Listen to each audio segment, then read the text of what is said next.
Hi, everyone. It's Wednesday, and that means it's Wildcard Wednesday here on the Michele Tafoya podcast. Thanks for joining us. Before we go any further, can I ask you to please hit that subscribe button wherever you're watching? Just click subscribe so you never miss an episode. Doesn't cost you a thing, so we'd love to have you on board. Just subscribe. Apple, Spotify, wherever you get your podcasts.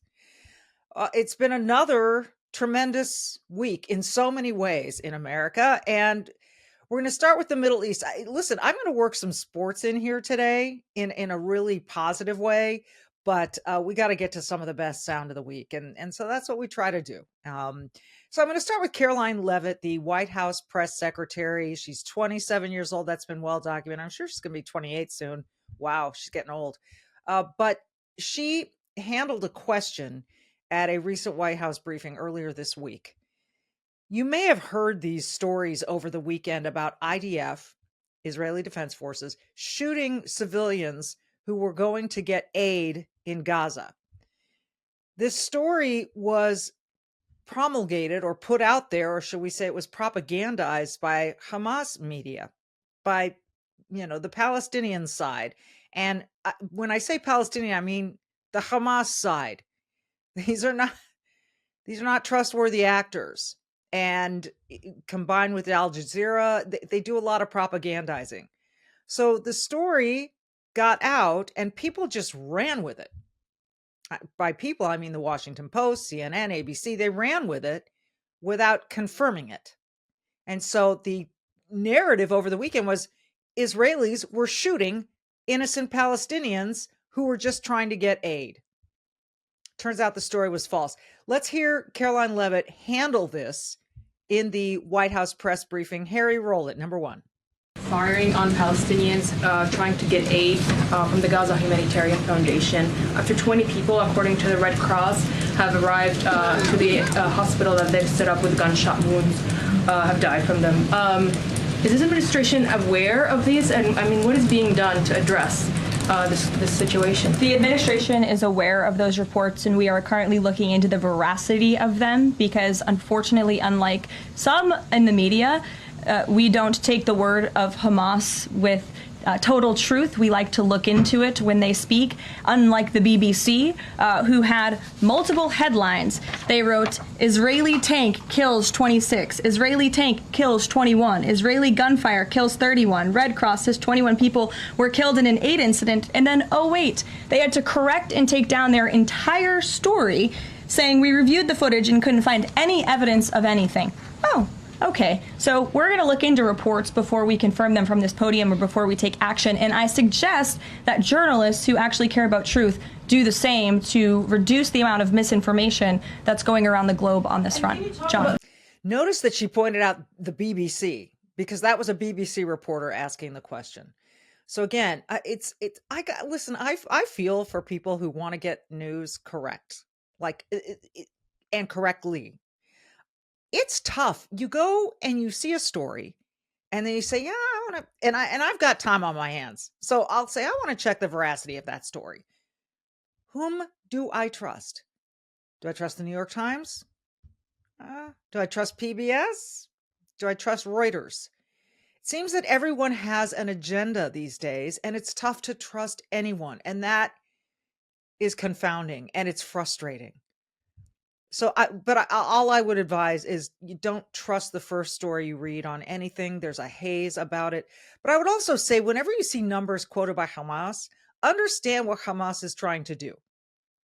They want Israel to look evil and bad and indiscriminately shooting at people. That's what they want. They want everyone to keep cheering on, free Palestine and make Israel look horrible. Understand also that whenever there are humanitarian efforts, bad folks infiltrate. And in many cases, they do it to attract, hey, maybe they'll shoot at me and we'll get some innocents along the way, and this will be bad for Israel. Just understand that. Understand that when people are coming across a southern border, bad people will infiltrate. and say, oh, but I need amnesty. Understand that the world is not pure. There's a lot of evil. I just think that the way that Caroline Leavitt handled that was incredible. Let's move on to another propaganda arm, the United Nations. I don't think the United States should be involved in the United Nations. It is not carrying out the goals that it said it wanted to carry out when it was first developed, which was, let's have this, world peace, kumbaya, we're all going to help each other. It's turned into a farce of that. And here's another example. We've got the UN calling for the policing of digital platforms. Folks, here's how it starts. They tell you you're being misinformed. Blame Facebook, blame X, blame Instagram, blame TikTok. And so therefore, we don't want you to be misinformed. So we're going to police all those sorts. This is how free speech gets quashed. This is how it starts. They put fear in you that you're being misinformed or disinformed. And so they got to take it all down. They got to police it all. Who's going to do it? Whom do you trust to be the arbiter of policing, to be the person, the committee that polices the internet, the digital platforms? Who's going to do it? Do you trust them? If it's the UN, don't trust them. Let's roll this sound and see how kind of terrifying this is. Roll it, Harry. Digital platforms are being misused to subvert science and spread disinformation and hate to billions of people. This clear and present global threat demands clear and coordinated global action. Our policy brief on information integrity on digital platforms puts forward a framework for a concerned international response. We need an international, a whole of world global response. Well, here's the thing. Think about everyone on the globe. Do you think Iran would police it the same way that Canada would? Do you think China wants the same aims as Argentina? Do you really think that leaders from all those countries could actually agree on a framework to police digital platforms? Be honest with yourselves here. Every country has different values, different goals, different aims. Do you think Russia and Ukraine would agree on it? Okay, this is such a bad idea and it's not going to happen. Hell if it happens here in America. Now, is there disinformation? There probably is. We just cited it from the BBC. So we have to find sources that we can trust. We have to hold people accountable. We have to do some of our own research, and it's hard. It's really hard. And a lot of people just don't have time for it. But the last thing you want is some little group of global elites to police it for you. Global elites are the last people we need policing the internet. All right, on a totally different note, it is Pride Month. I'm not here to cheer it on or throw shade. Either way, I'm agnostic. And I have a lot of gay friends who are like, God, this is unnecessary. And by the way, the Pride Week has sort of been co-opted by a lot of the more trans and furry community. And I know a lot of gays and lesbians who are disturbed by that, who think this was supposed to be about, equal rights. And now you're asking us to pet you like you're a cat. So this is kind of a refreshing piece of video, although I can't explain the first couple of seconds of it. Because the person you're about to see puts a cup full of something in her mouth and then drinks water to chase it down. I don't know what it is. There's no explanation on this video of what that is. But let's just listen to what she says. And yes, she. Go ahead and roll it, Harry. I was misgendered yesterday. A little girl at the mall, she was maybe 5 years old, sitting in a wagon, kept staring at me. So I made eye contact, and she said, "Are you a girl or a boy?" Her mom started to go, "Oh my God, we accept everyone. That's so rude. You can't say that."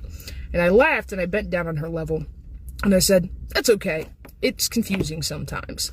I'm a girl. I just really like boys' clothes. They're pretty comfy."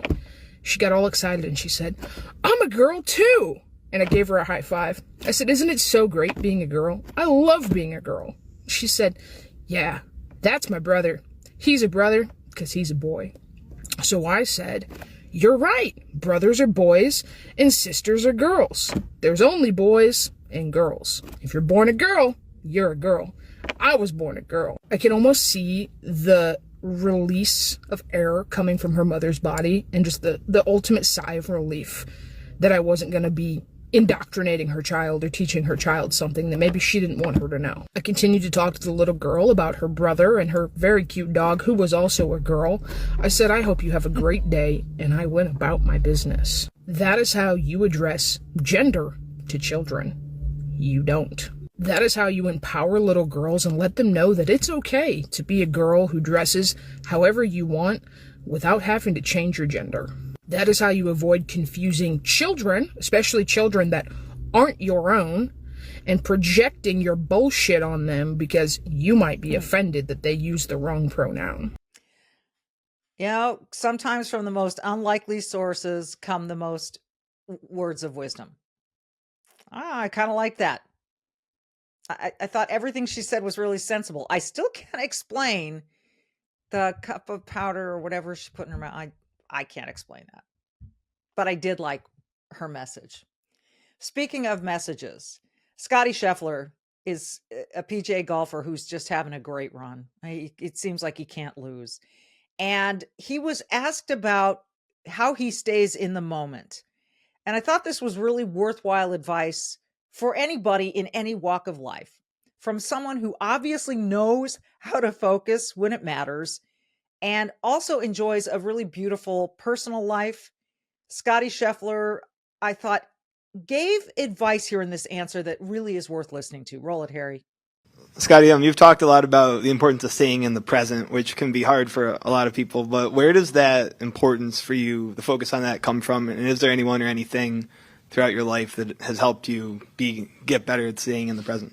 Well, yeah, my college coach, Coach Fields, was kind of the first person that introduced that concept to me. You know, I was when I first got to college, I was trying to date this girl whose name was Meredith, and you know, I would come out to the course, and if she, you know, shot me a text or gave me a phone call, I'd pick it up, and you know, I was still trying to woo her at that point, and you know, I'd get a little distracted when it came to practicing, and you know, Coach sat me down one day and said, "Hey, listen, when you're at the golf course, you need to be focused on what you're doing at the golf course." He's like, when you're in class, you need to be paying attention in class.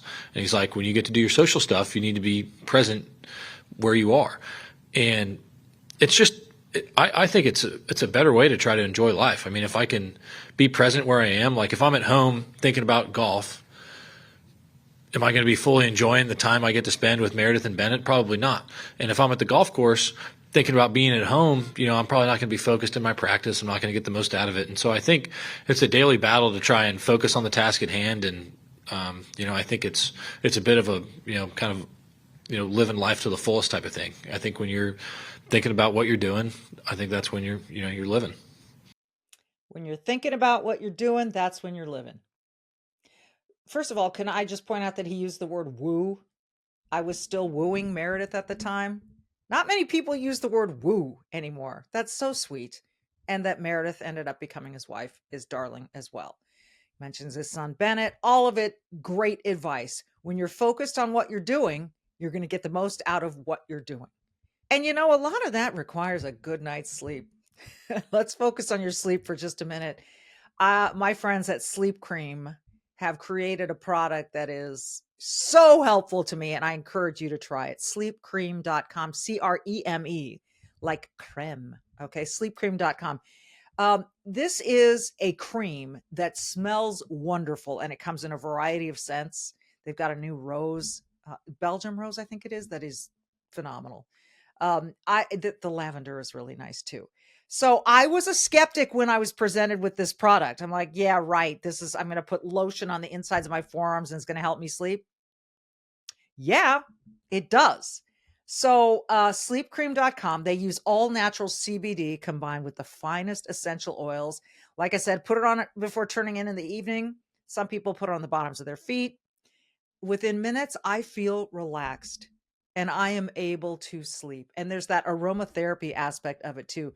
Again, you can find them at sleepcream.com. Just try it for a couple nights. See if it works for you.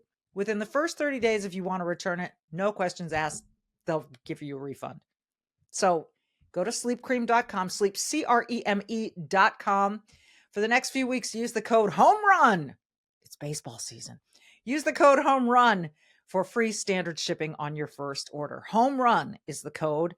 Sleepcream.com. If you're ready for your best sleep ever, sleep, CREME.com. Okay, how do you follow up Scottie Scheffler with Chris Cuomo? Well, because it's Wildcard Wednesday. That's how. You remember Chris Cuomo? He used to have a show on CNN, and now he has a show. I believe he's on News Nation now, but Chris is one of those guys that there are moments that I think, oh, he's getting it. And then there are moments where I go, you just don't get it.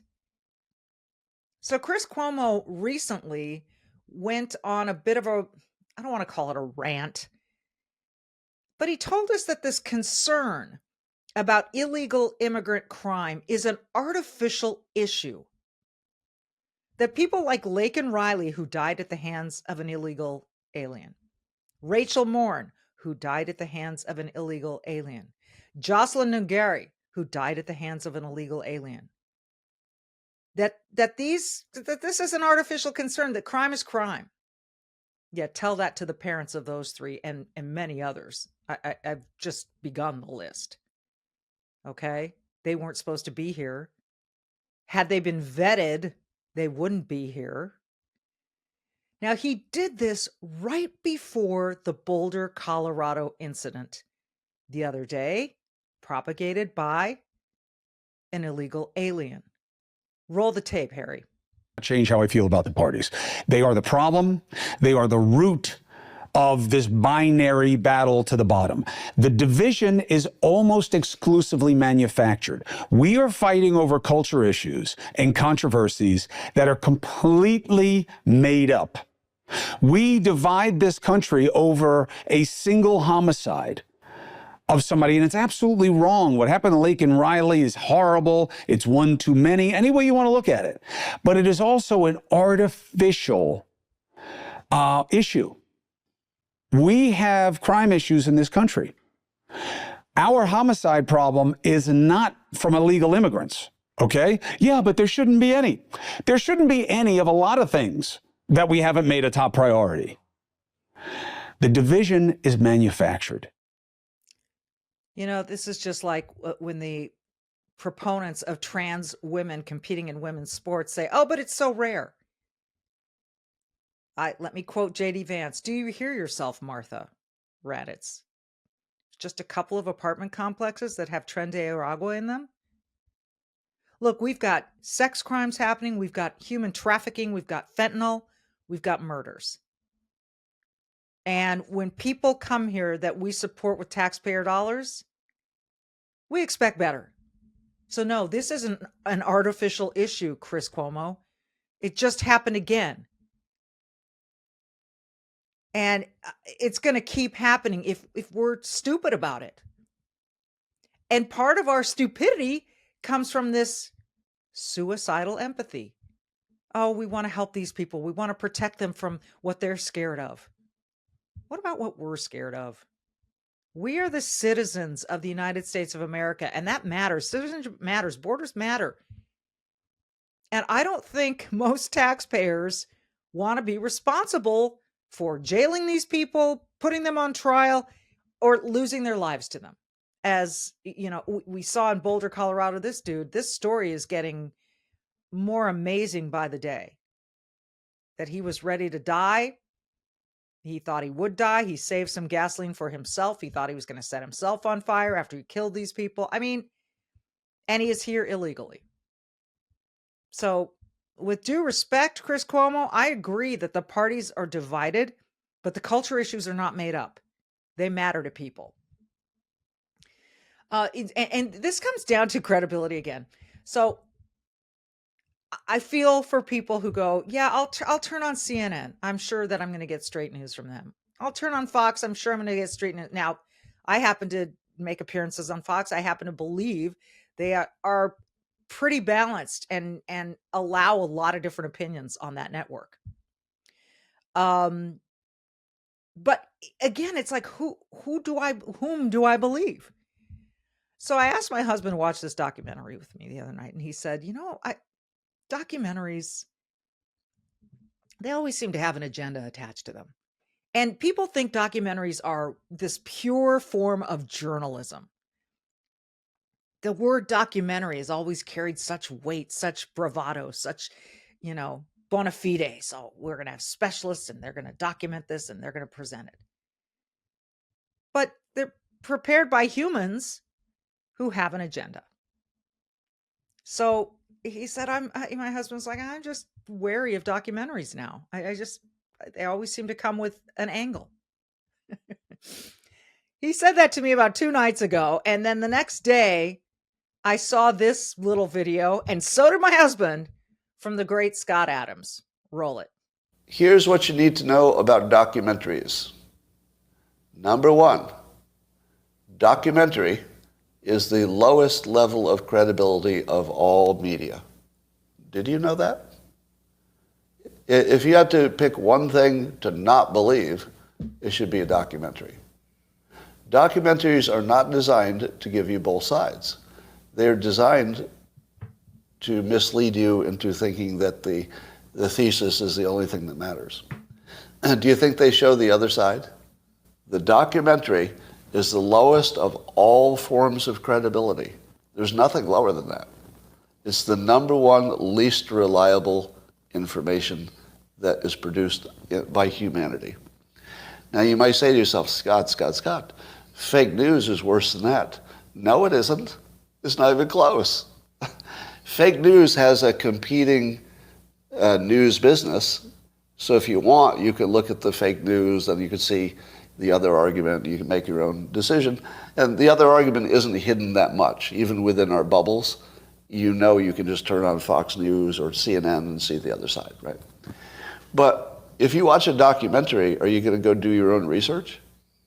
Probably not.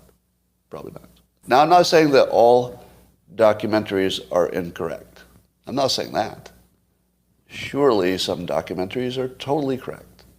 I'm saying that you can't tell the difference. So if you can't tell the difference, it's the lowest level of credibility at the highest level of persuasion, because they've got you for like an hour.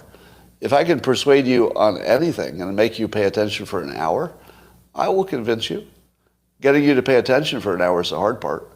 If I can get that, then the convincing is the easy part. We're going to miss Scott Adams when he leaves us. As some may know, that he's the creator of Dilbert. He announced that he has cancer and doesn't think he's going to get past this summer.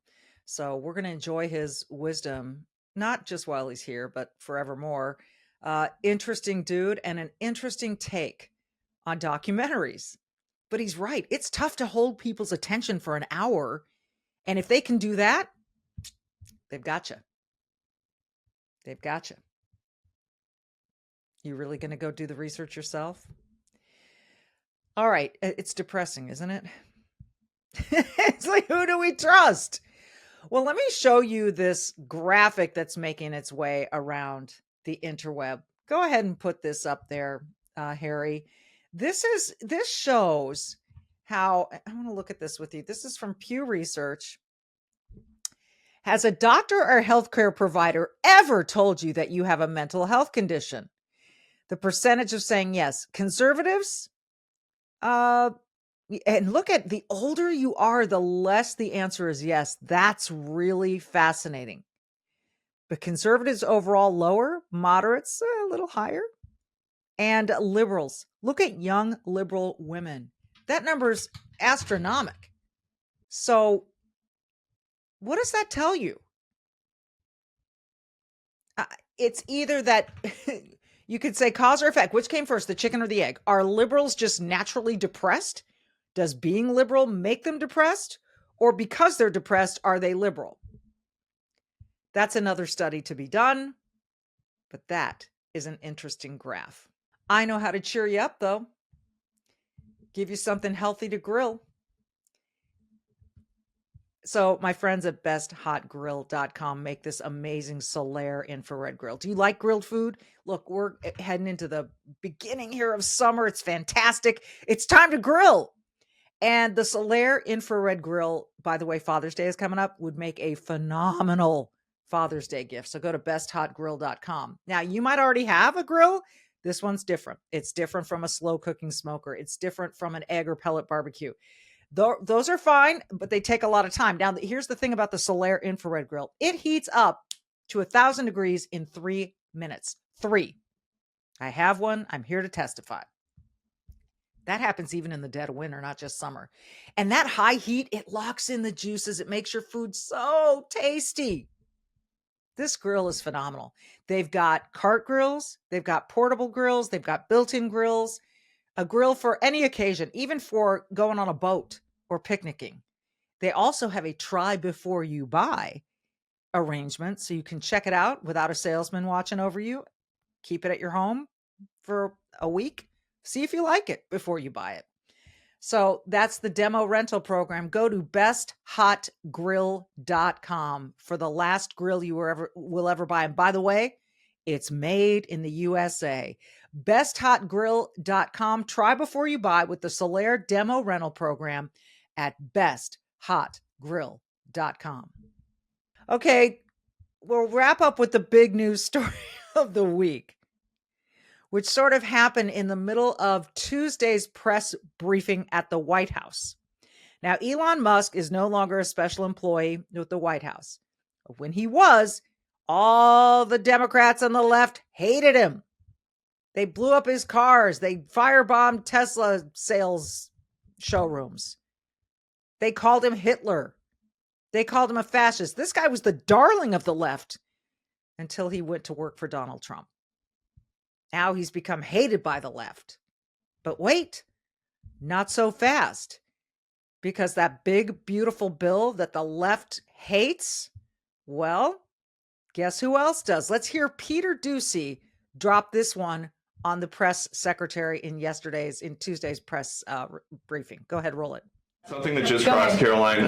How mad do you think President Trump is going to be when he finds out that Elon Musk said, "I'm sorry, but I just can't stand it anymore. This massive, outrageous, pork-filled congressional spending bill is a disgusting abomination. Shame on those who voted for it. You know you did wrong. You know it." Look, the president already knows where Elon Musk stood on this bill. It doesn't change the president's opinion. This is one big, beautiful bill, and he's sticking to it. Well, wouldn't you know, Chuck Schumer raced to the microphone and said, "I can't believe I'm saying this, but I agree with Elon Musk." Here's the rub, Chuck. You agree with Elon that you hate the big, beautiful bill, but you two hate it for very different reasons. You hate it because it cuts any of your precious federal spending.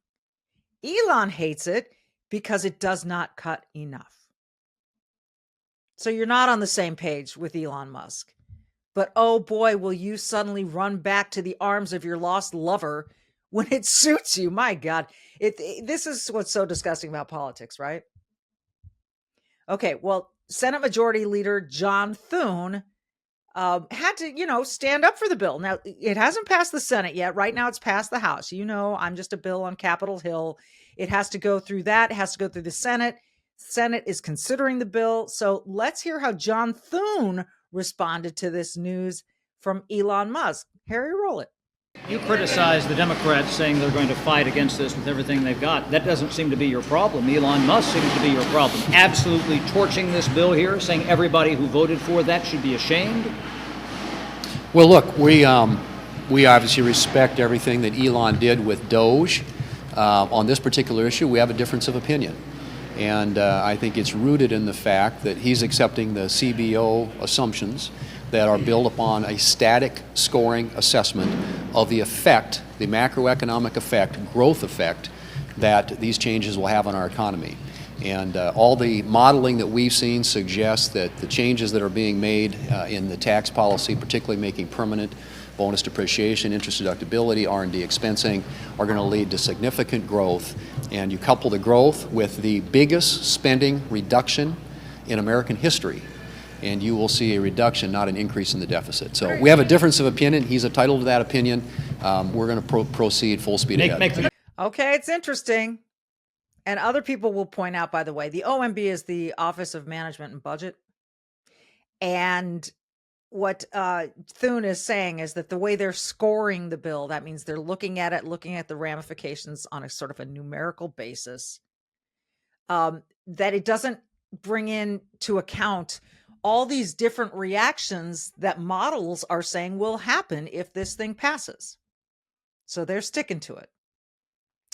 It's very, very interesting. And we're going to see, in the words of Donald Trump, we'll see what happens.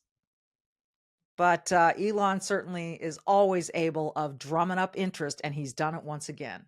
I wonder if Chuck Schumer will now go buy a Tesla. I doubt it. Finally, we leave you with another sports piece here. This is from Jeff Van Gundy. This is a guy I worked with for a time when I covered the NBA. He's a former coach, then became an analyst, and now I think he's semi-retired, but he talks to teams, he motivates, he'll give speeches to colleges and I believe high schools. And this is one of those. And you know what? I knew Jeff on a very sort of outside kind of, not a deep level, just kind of got to know him a little bit. But this really impressed me. Roll it, Harry. The golden rule of basketball is pass unto others as you would have them pass unto you. Help on defense unto others as you would have them help on defense for you.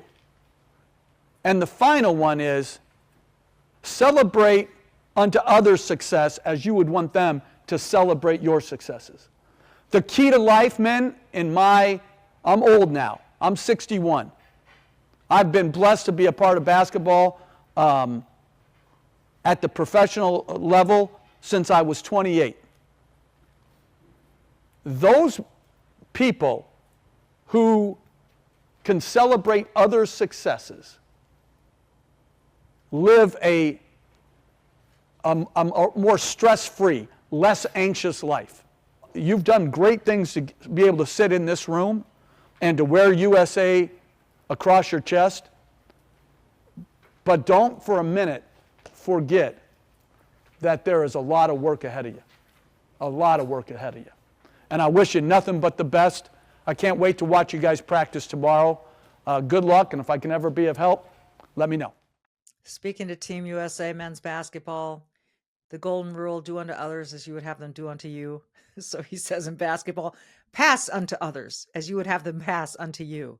Play defense unto others as you would want them to play defense alongside you, and celebrate successes as you would want people to celebrate your success. I thought that was really cool.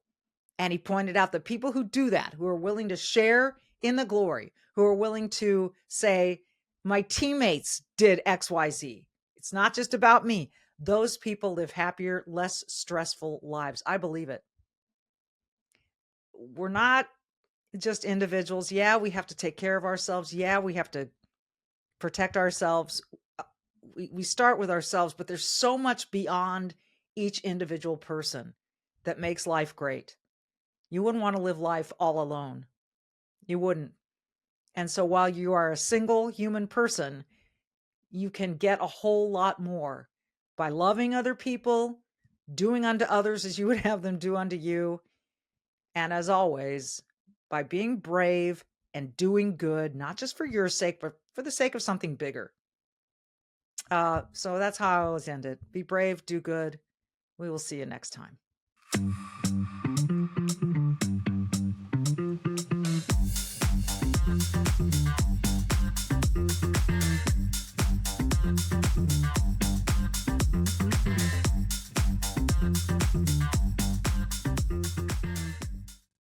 Hey, you can keep up with the Trump administration when you subscribe to the Trump Report. It's an email that brings you daily highlights from the Oval Office right to your inbox 5 days a week. Subscribe today at SalemPodcastNetwork.com/Trump.